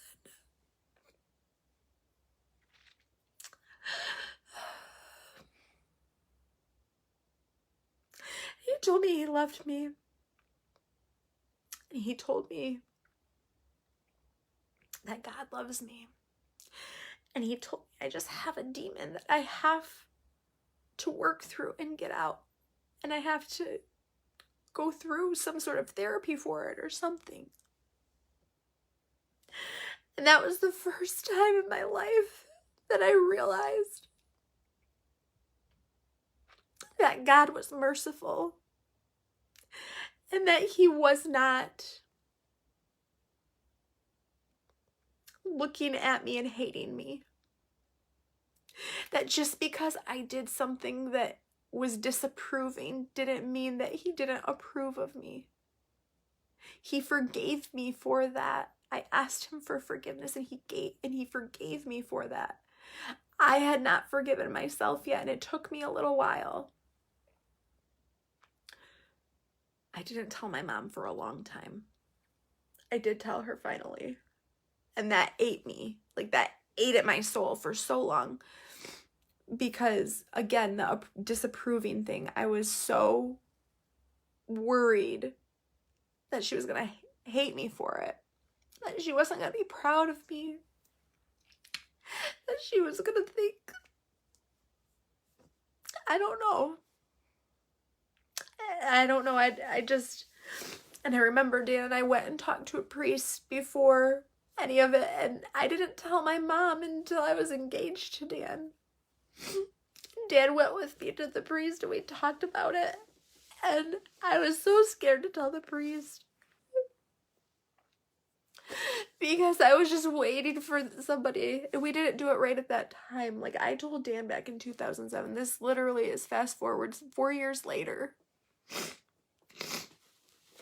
And it affected me all of that time. Did I think about it every single day? I would be lying if I said that. I pushed it down. I didn't want to think of it. I had to write it down. Like, I was talking to Dan, and then I had a flood of emotions. This was just tonight. I just had a flood of emotions. I started having, like, flashbacks. And I just remembered, like, different, like, things. Like, I remember seeing, like flashbacks, like I said. And I just was crying. Because I hurt my heart.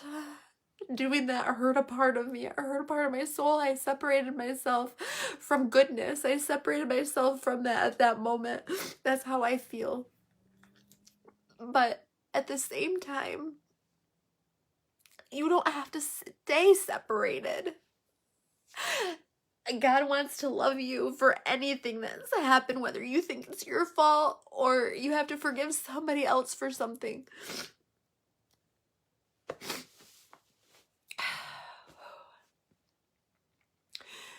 So, the priest actually told me, he's like, you don't have to tell your mom if you're only telling her to feel like you're, like, letting yourself off the hook, like, that you told her the truth. He's like, that's between you and God. You don't have to tell anybody anything unless you think it's going to help.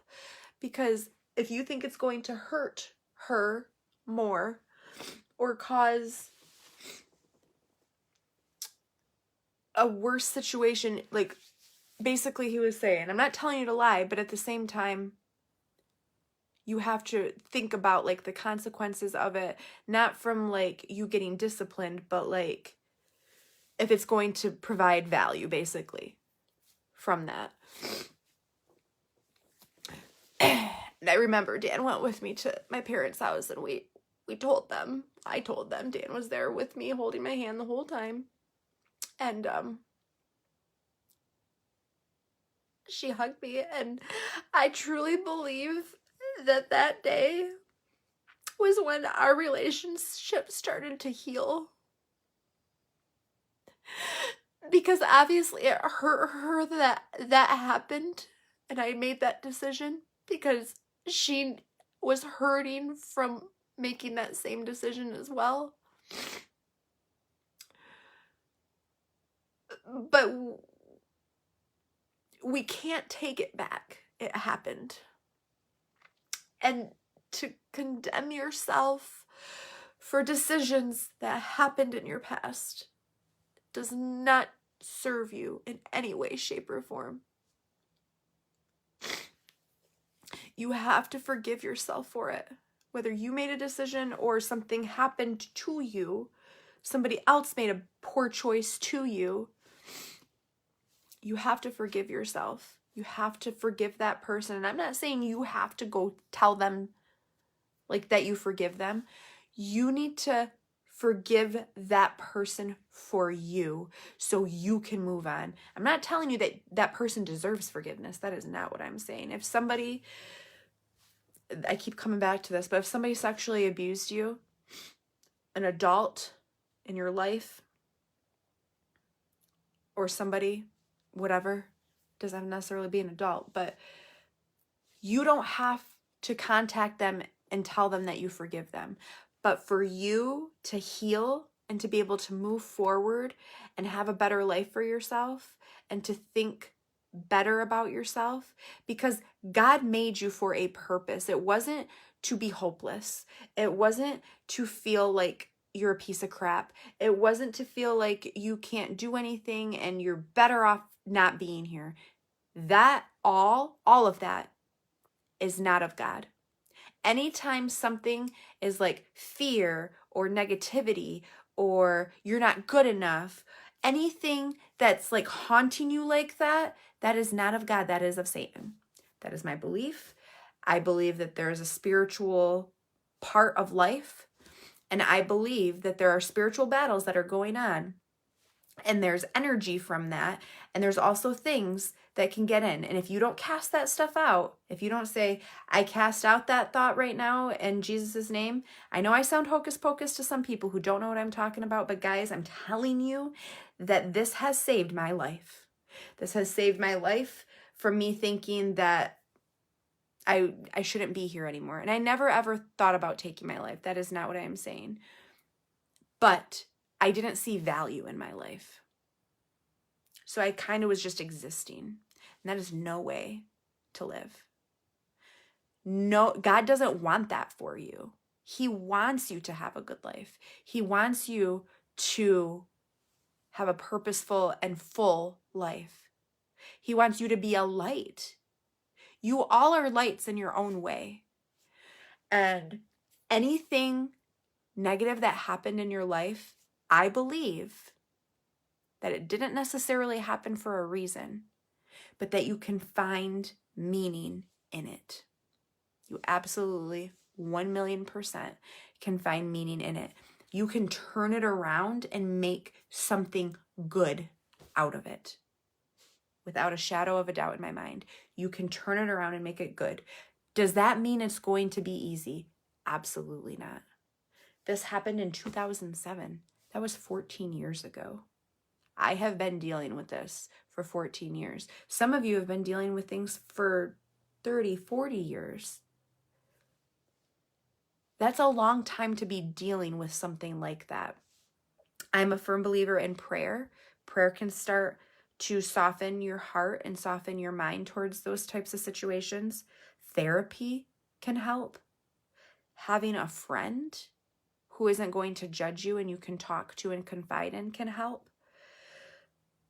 Journaling, getting your emotions out, having somebody help to facilitate. That's why I said like a good therapist, somebody who has similar beliefs as you, as far as, you know, if you have Christian beliefs, having somebody who's a Christian help you through that is very important in my opinion. Okay. So I just want to tell you all of that. Okay.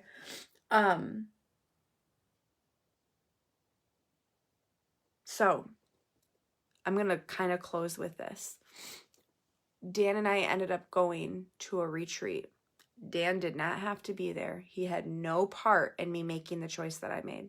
But he wanted my brokenness too. He wanted all of me. We were engaged. We were going to get married. He wanted to help me through it. Bless his soul. Bless his soul. He wanted to help me through it. He loved me through it. I went to this retreat. It's called Rachel's Vineyard. And if you want any information on this, you can directly message me if you want information. I'm going to tell you that this part, it's called Rachel's Vineyard. It's a post-abortive, but it's also for women who've had miscarriages, who have lost a baby before they were able to have the baby. It is very nurturing. It is very healing, and it's very powerful. I actually went to one when my mom and dad went to one for themselves before I even went through that whole situation. That was one of the things I blacked out and I pushed down when I was going through that decision, because I didn't want to feel it, because I knew that if I did, I wouldn't go through with it. And the thing is that I was too selfish and too scared and not depending on God to make the right choice. What I thought was the right choice. And what I do believe is the right choice. Because every life matters. So, Dan went with me to a retreat. And I'm not going to share everything that happens at them, but I will tell you that there are people there who have experienced that type of a situation. And they will help you through it. And there's exercises that you do. I had to write a letter to my baby. And it was hard. But it was healing also. I wrote a letter to the person that the situation happened with, because I had to forgive him. I didn't talk to him. I didn't tell him I forgive you. I don't have any intention of doing that. Do you know that I remember plain as day, I was in a store. I think it happened probably like a year after maybe. I was in a store and he was there. I don't even know what happened. Like I froze. I saw him and I was like I didn't even know what to do. And I turned around and I ran out of the store. And that's something that your body does with stress. You either freeze, it's fight or flight. And I froze. And right there I could have like approached the situation, or I could have flew, and I did. I was like, bye. I went. And he tried calling me because he was a coworker. He had tried calling me after that situation, and I just ignored him. I didn't talk to him. Like I pushed it away. I have no desire. There's no reason. Nothing will rectify any of that by me trying to contact him and doing that. You don't have to forgive the person like that, but you have to forgive the person in here for your sanity, because forgiveness will heal you. Holding a grudge, hating somebody for something that they did to you, doing any of that stuff is only going to harden your heart more. And if you harden your heart, you can't let God heal you. There's a barrier. You can't heal. And I am telling you, friends, that when you start to heal, there is peace. You don't feel the turmoil anymore. Do you sometimes? Yeah, sometimes like I have bad days and I think about stuff like that because I am an empath and I feel feelings and I feel them deeply and I feel them. I was feeling them when I was like looking at all this stuff. And the thing is that, like I said, you can turn it around and change it. You can you can turn it around and make something good come out of it. I was listening to a video and they talked about forgiveness. And it's painful. Forgiving somebody is a painful process. It is hard. Like forgiving yourself for something, that was one of the bigger forgivenesses that I had to deal with. But when you forgive, it changes you. It starts the healing process. It gives you freedom. Forgiveness is freedom. I know it might not seem like that, but once you start the process, it truly is. When you don't forgive somebody for something that happened,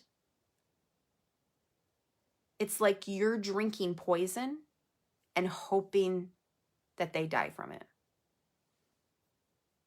or hurt them with it. You're getting all of the negative effects from it. If I was like, you know what I mean? Like when you start thinking about like how detrimental it is to hold those grudges and hold that anger, it festers and it can cause stress and anger and all of those feelings. Those manifest in your body. Those manifest in physical ailments. Stress is one of the number one things that causes heart issues. It causes clarity of like a less clarity of thinking.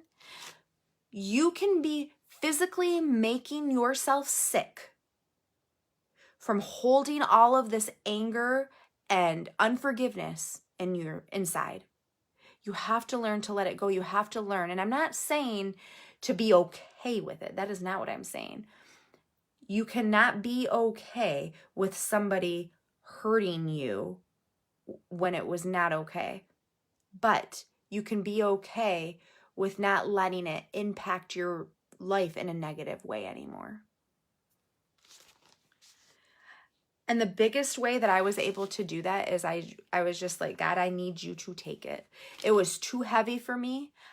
I couldn't even process it half of the time when I was dealing with it sometimes. And it would come out of nowhere sometimes. Sometimes I'd be having like a great day, nothing going on, so on and so forth. And then bam, something happened. I sometimes will think about how old, if the baby was born, how old the baby would be. And during the retreat, like you do healing things that are hard, but that also help. Like you acknowledge the life, you acknowledge things.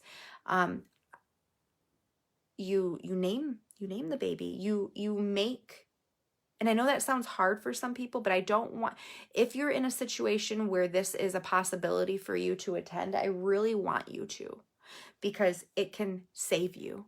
It can save your soul. I know this sounds crazy, but it's true.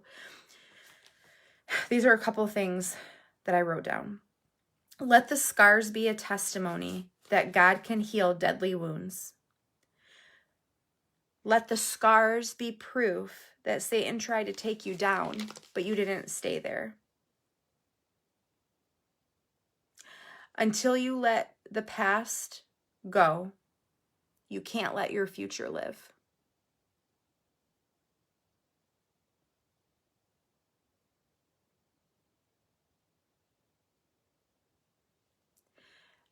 And everyone has pain. That is probably the one common denominator that we all have. We have all experienced pain in one way, shape, or form. Was the cause of the pain the same? No, but pain is universal. Love is universal. We have all experienced pain, but you can give your pain a purpose. Something positive can be used for it. I know I keep saying that, but it's true. It can be a stepping stone for you, or it can be a stumbling block. Mine was a stumbling block for me for a long time, and it still can be. And I think more than anything, pain never leaves you where it found you. You change. You become a different person.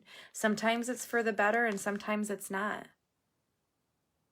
But if it's not, it can still become the better.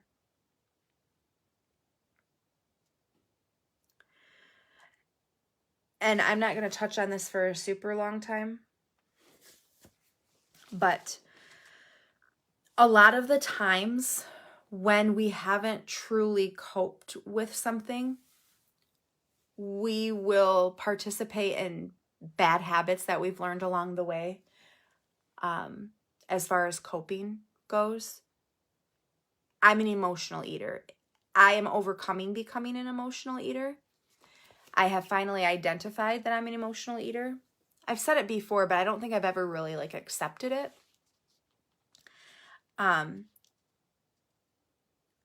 But that is one of my coping mechanisms. When I'm emotionally spent, my brain is like, you need food, you need a snack, you need something to make you feel better. That is what you need. And that is where I started getting problems with my weight.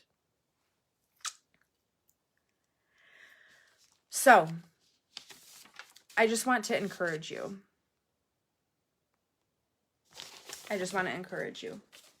I know that you all have had pain, or maybe you have pain right now. I want you to know that we all have. Every person. You are not alone. You are not unworthy because you have gone through painful experiences. Maybe you've gone through a lot of painful experiences. I believe your pain can be your purpose. I believe that God is making this a purpose for me. I want to help people to have more hope. I don't know what that's all going to look like. I don't know where it's going to go, but I felt physically pushed when I was listening to some videos and just like meditating on this and just like thinking about it and like stuff. And I felt like God physically pushed me and was like, you have to talk about this. You have to talk about it, not surface level. You have to talk about it. Because if you don't, you're not going to be able to help everybody that you want to be able to help. You're not going to be able to impact people. You all have a story. I'm not saying that you have to share it in the same way that I'm doing, but you all have a story and you can impact somebody in a positive way. And I just want to encourage you that your life matters. When it gets hard, you have to go and find hope somewhere. You have to figure it out. Like I said, the power of your mindset and keeping positive things in is huge. But ultimately, even when I was keeping a positive mindset, ultimately, the only thing that truly stopped me and made me feel better and made me feel peace, there is nothing better than peace, my friends. When you feel peace, you know what peace is.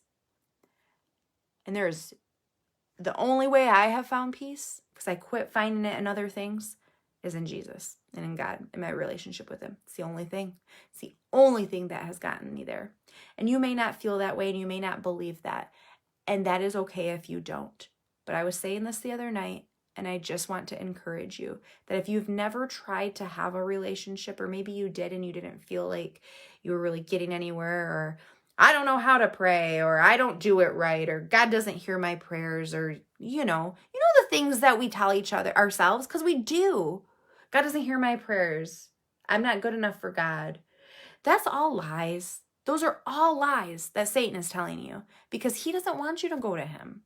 Because once you start giving your control over to God, he can work miracles. He can have things for you that you don't even know, beyond your wildest imagination, that he has in store for you, if you just let him work. If you just let him work, it can be powerful. So I've talked for 1 million hours. I am done. I think it seems like I am. I don't know. I guess I don't have anything else to say. For once in my life, I don't have anything else to say. No, I just want you to know that I did not share that lightly. It was hard, and it might be hard for you to share something too, but I want you to start healing. I want you to do something to start healing, okay? And if you need help trying to figure out a starting place, you can message me. I can help. okay? I'm not a counselor, I'm not any of that, but I can help you at least like start a process and help you with like a resource and stuff like that. And maybe that is something I'm being called to do. Maybe I am going to educate myself more on how to help people more, because I love helping people. That is something God has instilled in me. I want to help people, and I want to help you, and I want us all to help uplift each other and just feel hope and feel peace. So I love you all. Thank you for listening to me. It was a long live. I am so sorry that it was so long. And I'm sorry that I didn't have my comments. But I knew that that would have been 5 million times longer if I wouldn't have. So,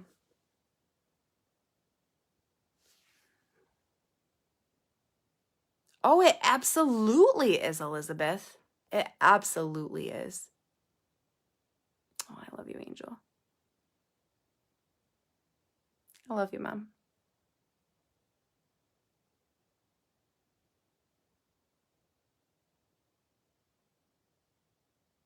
I love you guys. I'm going to go. Like I said, it was emotional. Not just for me. I know you guys were emotional too, because you could feel, because you felt similar feelings to me. Not just because maybe we had a similar situation. Maybe we didn't.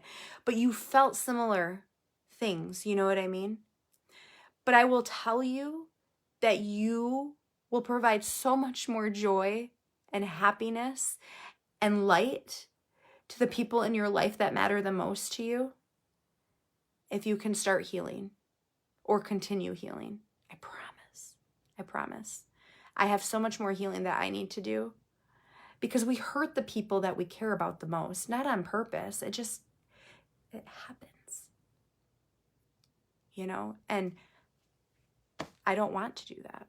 I want to heal me so I can heal others. I want to heal my husband. I mean, Dan's still trying to heal from his mom passing away. He needs me healed so I can help him, so we can help each other. I'm so sorry, Heather. I love you all so much. And if you need somebody to confide in at all, they do become our targets, Jennifer. And it's not even that we're intentionally doing it, but it just happens. You know what I mean? Thank you, Susan. Thank you, everybody, for showing me love. Always. Like, I have found so many friends through this app. And I haven't met most of you. But that doesn't define a friendship. You know what I mean? So I just want to tell you thank you. Thank you for listening. Thank you for being part of our community. And that is why I am so passionate about the I Love Me thing, because it is so important to love yourself. It is so important. So I love you all. Let's work on loving ourselves. I really want you to encompass the hashtag I love me. I really do. I want you to internalize it, because you need to. It is imperative for helping you to heal from anything that you're healing from, any pain, any heartache, any of it. Okay? Okay. Thank you guys for being you. I love you all. I'm going to go to bed. I think we all should. Let me see. What in the F? It's 11:30. Anyway. It was hard, Deb, but I'm glad that I did. And I get healing when I talk about it too. It's like another piece of it can get better, if that makes any sense. Heather, I didn't know you lived in Michigan. I'm in Michigan too. Okay.